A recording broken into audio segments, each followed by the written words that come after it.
మనం భగవంతుడి అనుగ్రహం కోసం ఎన్నో దీపాలు వెలిగిస్తూ ఉంటాం. అయితే పరమేశ్వరుడి దగ్గర వెలిగించే నారికేళ దీపం అద్భుతమైన ప్రయోజనాలను కలిగింపజేస్తుంది.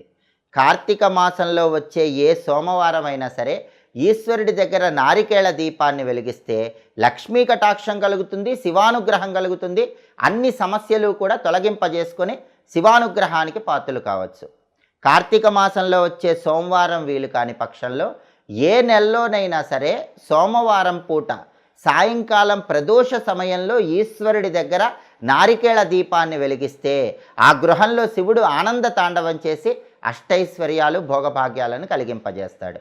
ఈ నారికేళ దీపాన్ని ఎలా వెలిగించాలంటే కార్తీక మాసంలో వచ్చే సోమవారం కానీ లేదా ఏ నెలలో వచ్చే సోమవారం అయినా సరే ప్రదోష కాలంలో సాయంకాలం పూట పరమేశ్వరుడి చిత్రపటానికి గంధం బొట్లు కుంకుమ బొట్లు అలంకరించాలి.